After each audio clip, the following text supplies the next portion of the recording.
Tantor Audio, a division of Recorded Books, presents Elemental Accords, Gold is Might, by Matthew Peed, narrated by Gary Bennett. Chapter 1. I panted as I stared wide-eyed at the space around me. I should be dead. That truck that had hit me had been going way too fast. I would be lucky if they could identify me later from my splattered remains.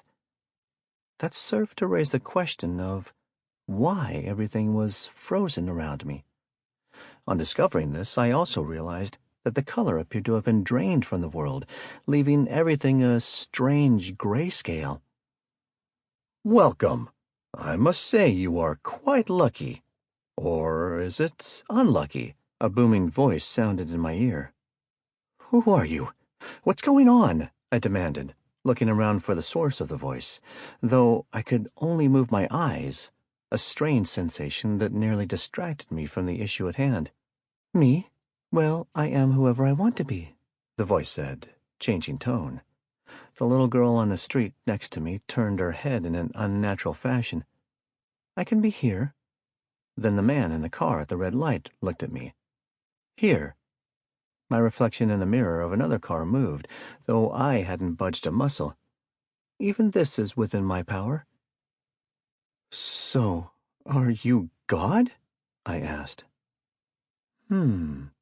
Yes, but also no. Either way, that doesn't concern you. A bird suddenly landed on my shoulder. What does is the fact that you died when you did. You see, there is a bit of a game about to start. The entire world is involved, and you get to participate as my representative. Now, tell me your desire. My desire? I wanted to live. I wanted to be rich with gold surrounding me. It was a bit of a shallow dream, but it was the one that I'd had since I was young and had seen an actual bar of gold. The luster had drawn me so strongly that my parents had actually been worried for a long time that I would do something stupid. I'd even been on the path to reach that goal, but fate, or whoever was in the bird, had changed that. I suddenly felt a burning sensation in my head. Looking back into the mirror, I found my dark brown hair turning to gold before my eyes. It even grew to the small of my back. What the hell was happening? That desire might be shallow, but the passion you carried for it was quite strong. Yes, I think I made a good choice with you. Well, enjoy the fun new world. I blinked, and everything started moving again, including the fact that my body was flying through the air toward a large pole. There was nothing I could do. I slammed full on with my back into the pole and slid to the ground. The pain was like nothing I had felt before, but I had still somehow survived. Another voice rang through the air, laughing loudly enough that I thought my eardrums were going to burst. While the first voice had changed several times during our brief interaction, something in me was able to tell this was a different person or being. Rejoice and repent, for I have returned. It appears that you foolish mortals that call yourself humans have treated life like a game. Thus, I have decided to make it so. A wave of red light washed over the sky before everything returned to normal. Even the presence of the voice was gone. Everyone on the street sort of just stared at each other while I lay on the ground in agonizing pain, though I was surprised I wasn't dead from such an impact and subsequent tumble. Placing a hand on the ground, I managed to lift myself up. Maybe I'm not as hurt as I thought. As I was thinking about myself, something otherworldly happened. Something I had only read about before now when I'd been going through a rough time as a teenager. Name, Aurum Lockfeather. Age, 25. Level, 1. Ability, Midas Touch. Able to turn objects touched into solid gold. Currently can be used 3 times a day. Object size is limited. Gold is power. The more gold you possess, the stronger you become. Gold is steel. Gold in your hands has the strength of steel. Encroaching greed. The longer you stay in a place, the more likely other people are going to be affected by an overwhelming greed. I stared at the screen for longer than I cared to admit. What nonsense was this? Memories of my friends and myself, running around a playground and pretending to throw magic spells at each other, flashed through my head. I wasn't a middle schooler anymore. I didn't get much time to process it, however, as a scream from a nearby alley drew my attention. A woman ran out from the alley, covered in blood. It only took me a second to tell it was her own, as she had long, jagged cuts running along her arm and chest. Her chest was fully on display, but the wonderful assets were hidden by the curtain of blood covering them. A bunch of ugly creatures ran out behind her and tackled her to the ground. Everyone at the intersection could only stare as what were obviously goblins proceeded to rape the woman. I was equally horrified. Then a burst of pain from my injured back broke my trance. I swept the intersection with my eyes, looking for a weapon to deal with the monsters. I doubted those were the only things that I'd have to deal with either. A piece of rebar from the truck that had hit me was lying nearby. It must have flown off after the driver tried to swerve. I braced myself and managed to get to my feet with some effort. A few pain-filled steps brought me to the bar, and I dropped to my knees as I picked it up. My back just wouldn't let me bend over to grab it. Without any thought from me, the bar turned to solid gold. It was nearly 3 meters long, making it more of a staff than a club, but I didn't worry about that. As soon as the bar turned to gold, I felt incredible. All my pain vanished instantly. The first thing I did was pull in a deep breath, as my lungs had hurt just as much as my back until now. Another scream from the woman brought me, as well as just about everyone else in the intersection, back to life. While I rushed at the 4 creatures and the woman, everyone else was running away. I had never trained with a weapon before, but I wasn't going for finesse. Bringing the staff around like a bat, I aimed for the head of the nearest creature. Like a balloon popping, the creature's head exploded into bits and pieces from the attack. I thought I was more surprised than the remaining 3 creatures.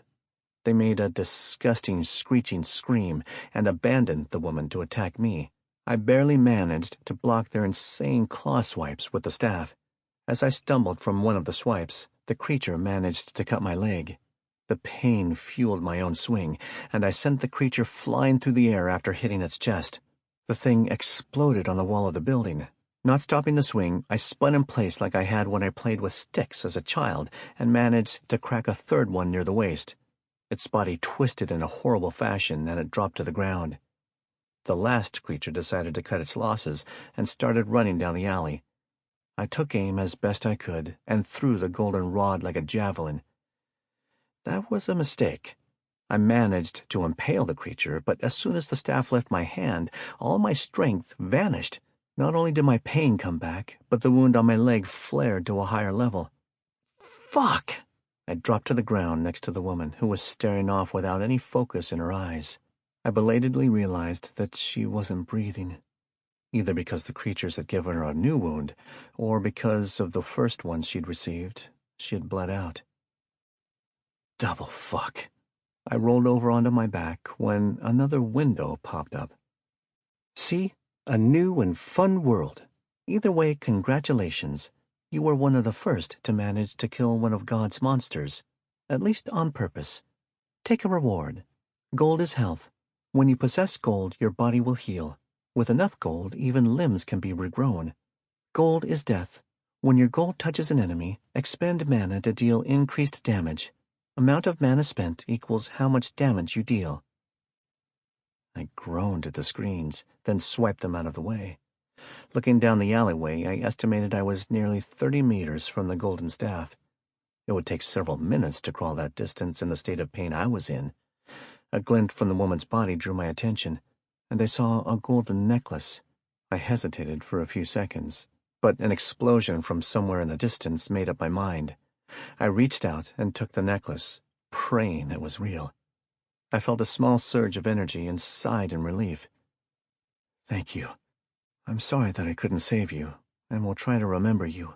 I noticed her purse and searched for her ID. Miss Carroll.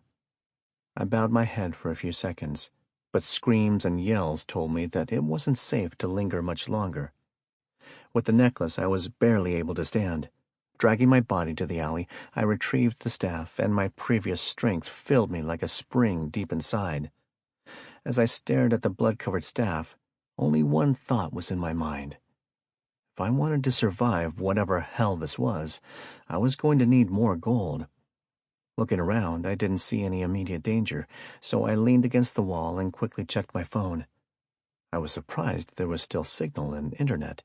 Not waiting a second longer, I searched all the local pawn shops. They were the most likely places to have actual gold. With another tab, I searched for buying and selling locations for gold. Mission 1, get the gold, I said to myself, then left the alley, moving toward the first location. Walking for a few minutes, I could tell I was getting better in real time. My leg limped less, and I was able to straighten my back more and more. My suit was a mess, though. Damn thing cost me $5,000. So much for my job. Came halfway around the world to get that damn position. I tossed the thought from my mind and focused on the situation around me. There were a few people in the streets, but they were all running this way and that. Panic had definitely overrun the people. Inside, I felt bad about my planned looting. Before, I had always criticized the people who did such actions whenever there was a crisis. I reasoned to myself that the world had changed in an instant. If everything managed to return to normal, I would either return the gold or pay the equivalent price. I was passing an alley when another batch of creatures rushed out. Another person near me shouted the word "goblins" before he took off. I didn't have that luxury, as the creatures set on me as soon as they saw me. I decided not to give them a chance and started spinning, with the staff acting as a counterbalance. The phrase, "spin to win," echoed in my head, but I couldn't remember where it was from. 1, then 2, then 3 thumps occurred as the stupid creatures walked right into the weapon. Dizzy, I came to a stop and barely managed to strike the 4th one that was trying to flee again. Shaking my head to clear it, I noticed that one was still breathing and brought my staff down on its head. As soon as I lifted the staff, I felt a strange energy enter my body. Level up. Beginner staff technique acquired. The teachings of the staff will be with you. I couldn't help but widen my eyes as the information on wielding a staff seemingly appeared in my head. I suddenly knew how to properly balance as well as direct the energy as I attacked. It would be a great boon, but I couldn't help but feel that the world was slipping down some strange sort of rabbit hole. If it hadn't been for the pain, I would have questioned whether I was dreaming or not. I didn't get much time to contemplate it, however, as the building that I could see a few blocks down exploded and started to fall. Hopefully that was the military and not some creature trying to fit in the street. I was feeling almost 100%, and as a quick test, I leaned the staff on the wall. While I felt much weaker, I didn't feel like I was about to collapse. Grabbing my staff, I started to run down the street. The first store was less than 2 blocks away. I needed more strength if I wanted to survive. Chapter 2. Running wasn't something I'd enjoyed before. While I wasn't out of shape per se, I didn't enjoy exercise and only did the bare minimum. Even carrying a rod that must have weighed close to 30 pounds, certainly not heavy, but not something you'd want to run around with, I felt fine. After a few minutes, the shop that I found on the internet appeared in view. It looked like I wasn't the only one who wanted the valuables, as there were close to a dozen of the goblins, as well as one that was almost half a meter taller than the others. A few bodies surrounded the group, along with some women who were naked, pinned in the middle of them.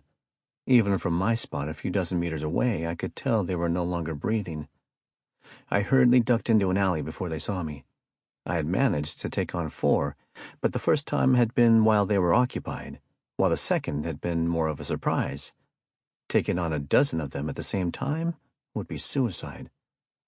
I peeked around the corner to see if there was anything I could use to my advantage. The street was empty of any people. Well, any living people. There were quite a few corpses on the ground. I quickly offered a prayer for them in my head. That said, there didn't appear to be anything useful for fighting. I was about to give up on the shop for now, when I spotted a truck that had an open door. Glancing at the monsters, I crept over to the truck. It was a 4x4 with a large grill on the front. It was still running, the owner missing. I climbed into the driver's seat and closed the door as quietly as possible.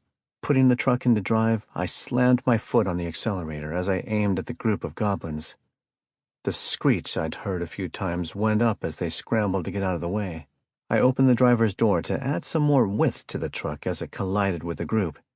Bangs and thuds followed as the truck bounced into the air nearly 2 meters before it impacted the wall. The airbag smacked me in the face hard, but I had braced for it. I pulled a staff from the cab as I jumped out, aiming at the first goblin I saw. With a solid thunk, the goblin was sent flying. I internally marveled at how strong I was with just this much gold. I reasoned that if I could cover my entire body, I might be unstoppable. I managed to take out 3 more goblins before I ran out of steam. The larger goblin lunged at me with an actual weapon, nearly catching me across the chest. If I hadn't gotten the staff technique, I might have met my end right then and there. I barely managed to block the blow and hopped back. Taking distance, I was able to see that there were 3 regular goblins left, with the large one acting as a guard. I would have to deal with him first, or end up getting mauled from behind by the smaller ones. With drool and spit running down its mouth, the large one grinned at me while licking its lips. "You want to eat me, you nasty fuck?" The goblins took my words as provocation and charged at me. The rusted sword the leader was carrying was the biggest threat. I waited until the last minute, then spun the staff vertical, bringing the end up and through the leader's jaw and chin. His head cracked back from the impact, though I wasn't sure he was completely done in yet. The 3 smaller goblins continued their charge, one managing to bite my thigh. I brought the staff around from the upward arc, taking one of the goblins out, then twisted, just barely ignoring the pain in my leg, to take out the last goblin. Unaware its companions were dead, I brought my fist down on the goblin biting me. While not as destructive as the staff, I still managed to bash its face in. Finishing it off with the staff, I limped over to the leader to make sure it was dead. Breathing heavily while holding his face, he was still alive, but barely. I glared at him, then brought down my staff on the creature's head. Blood splattered against my face. I looked around, making sure they were all dead, then limped into the store. The goblins had just managed to tear off the door as I struck them with the truck. "Hello?" I called into the shop. Well, I needed the gold to survive. If the people were still alive in here, I wanted to help them if I could. After a minute, with no reply, I sighed and closed the door. It was basically a sheet of metal, so even torn off its hinges, it would be a good blockade for the moment. Walking into the shop, I spotted my reflection in a mirror. I barely recognized myself. Blood covered part of my face, and my hair, including my eyebrows and goatee, had turned a solid gold color. I dropped to the ground and leaned against the counter, everything catching up to me all at once. I was always good at regulating myself. I closed my eyes and breathed deeply for several long minutes. I knew internally that every second counted, but it wouldn't be good to become rash if my mental state worsened. Eyes on the prize. That was my quote. Simple, but effective, in my opinion. A good 10 minutes later, I opened my eyes after calming down completely. I stood up and looked around the shop before moving to the jewelry section. I used my staff to smash the glass. Quickly going through all the items, I placed the ones that gave me a feeling of growing strong in a pile to the side. A couple of minutes later, I had about 1 kilogram worth of gold and random jewelry. I placed it in a sack, feeling like a burglar the entire time. With my main objective complete, I checked the rest of the shop to see if there was anything else useful. Along one wall, I spotted a couple of weapons from various different sports, as well as civilizations. If I could get my Midas touch to activate, it would be a decent addition to my arsenal. After going through everything, I grabbed a compound bow. There were a few guns, but I couldn't find any ammunition for them, not to mention it might have been hard to find bullets in the future. I had no idea how the world was going to adapt to these changes, but I could always make arrows. Along with the bow, I also grabbed a spear. I was sure it was made for a game or one of those people who dressed as characters from shows. as it felt like it could barely withstand more than 1 or 2 uses. It was decorated with Japanese writing and had 2 blades, sort of similar to a halberd. With some practice, it would be a decent slashing weapon. Finally, I grabbed a short sword. There was nothing fancy about it, and I didn't know the first thing about weapons.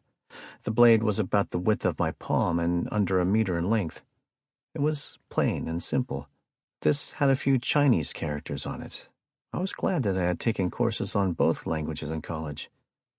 Looking at the 2 weapons, I placed my hands on them. I hadn't meant to use Midas Touch earlier, but this time I concentrated on the ability.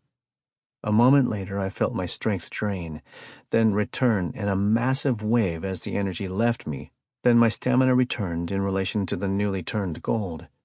I checked my arms, but my muscles were unchanged. There were still things I had to work out about these abilities, but at least I wouldn't have to worry about becoming some sort of muscle monster. I gave the short sword a few practice swings. Some of the original balance had been lost once it changed to gold, but the new weight only made it deadlier for downstrikes. At least that was my unknowledgeable opinion. There wasn't enough room to practice with the spear, but I at least got accustomed to its weight. Considerably armed better, I searched for a backpack and a few other supplies to hold my new weapons. I would need to consider finding some paint eventually. Otherwise, I might attract undue attention in the future if I was a walking gold mine. I also found some work gloves that were thickly padded while being nimble inside a drawer. The bag I'd commandeered was almost full when I heard a sound from farther inside the shop. I grabbed the sword and carefully moved deeper. I wasn't sure how these monsters were being created, but right now I felt they were weak in order to give us humans a chance. If I could take down a few of them during this time, it would feed my growth. Carefully pushing a door leading deeper inside open, I saw that the shop was connected to a living space. The people who'd managed the shop must have lived here as well. I crept through the rooms, peeking around each corner before fully entering the rooms.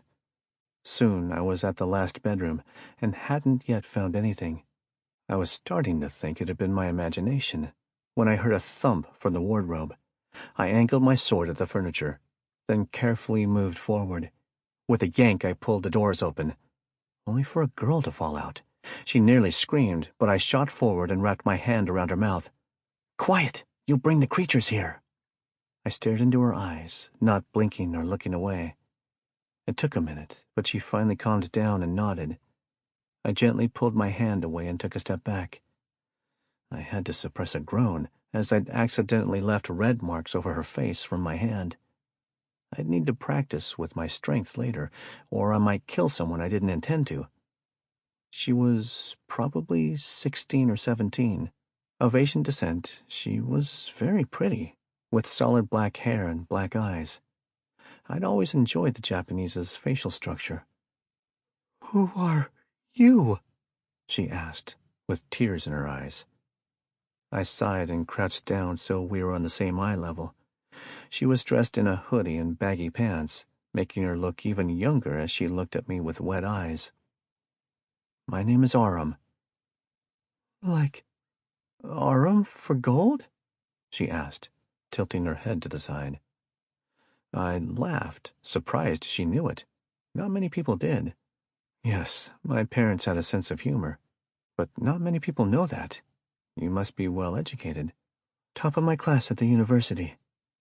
"University? Not high school?" I asked, surprised. She glared at me. Yeah, I look like I'm 16. I'm actually 20. She very much did not look her age. That didn't take away from the fact that she was quite cute. I shook my head to get rid of the not important thoughts. "I see. Well, where are your parents? I sort of need to take all the store's gold." Her glare intensified. "You're looting us?" she demanded while backing away from me. It wasn't surprising. Looters were generally bad people, after all. "Yes and no. Concentrate on yourself for a moment," I said. Her glare turned into a confused look, but she did as I told her. She was very expressive. When she gasped a second later, I knew 2 things. She had succeeded, and I wasn't completely insane or unique. I asked her to read off her screen, if she didn't mind, so I could get an idea of her status. Name: Rai Mommy. Age: 20. Level: 1. Ability: Knowledge is power. The more information you possess, the stronger you become. Magical knowledge allows for the use of magic. Vague? I wish they included more in the description, I said after she finished. What does it mean by knowledge that I possess? Do I need to carry around books? She asked, looking at me with hopeful eyes. It's hard to say. I have something similar only for gold. The more gold I possess, the stronger I become. I see. All right, I'll trust you for now, until we find my parents. I nodded. That's fine. Do you have any books around here? I asked, looking around the room. We might be able to test that theory. Yeah, hold on. She started to get up, then stopped suddenly. Could you give me a minute to change? Change? I asked, looking her over, then realized that her pants were darker in the center. Sure. I left the room and closed the door. All right, I'm done. She pushed the door open, and I found she was even shorter than I'd originally thought. She barely came up to my shoulder. Also, I tested it while changing. It didn't work. Interesting. We'll have to figure it out. We moved down to the first-floor shop and peeked out the window. I didn't see anything on the street, but there were plenty of alleys that monsters could have been lurking in. I turned back to Rai. Can you use any sort of weapon? I know karate, but I'm not sure I can really do anything against the monsters. For now, stay behind me, but it would be best to find a way to defend yourself. Come take a look to double-check the streets. 4 eyes are better than 2. If you didn't see anything, I'm sure I won't either, Rai said, but moved forward anyway. She peeked out the window and looked around. A few seconds later, she pulled in a sharp breath. What is it? Did you see something? I asked and moved next to her. My parents, she answered in a broken voice. I followed her gaze and saw 2 people of Asian descent who had been mauled by the goblins. They weren't in a pile around the door, but a bit further down the street, so I hadn't realized that they might be her parents. I quickly pulled her into a hug. I had 0 experience for something like this. Hell, I didn't think anyone in the world had experience for something like this yet. People involved in war might be the closest, but how often did you hear about someone's parents being killed by monsters? I'm sorry, Rai. Chapter 3. I held Rai for almost 10 minutes. It was nearly noon by this point, and the sounds from the city were only growing worse. If my guess was correct, the military had finally gotten involved, as gunfire was the main noise I heard in the background. At the moment, we were leaning against the counter with Rai's head buried in my shoulder. What am I going to do now? She asked between sniffles. I rubbed my head, not sure what to say. I certainly couldn't just leave her here by herself. I'm not sure I can even defend myself, but if you want, you can come with me. My main objective was just to survive for now. My only relative was on the other side of the world. My sister was smart enough to take care of herself. Rai looked at me with wide eyes. But we've only known each other for an hour, if that. I'm not sure I can impose on you. I smiled. I would rather have someone with me than be all alone. I don't have any family, and most of my friends are in a completely different part of the country. I had moved here for my job. It was my luck something like this would happen only a few days after I got here while getting lunch. Oh, okay. I'll go with you. Please, let me know if I'm a burden. Since that's decided, find a bag and pack some clothes and some food. I want to hit a few more places before nightfall. Hit a few more places? She asked. Then it dawned on her. Oh, gold. Okay, let me go get my things. I had to hope that gold wouldn't be on most people's minds for the first day of this change. It had been nearly 2 hours since I'd reached the shop. That was a decent amount of time for things to change from bad to worse outside. I strapped the staff and spear to my back, then played with a few different ways to make sure I was able to get it quickly. The sword had a sheath, and I strapped that to my waist. Adding in the backpack full of stuff, I was loaded down as much as I could be. Finally, the bag of gold. Sample complete. Ready to continue?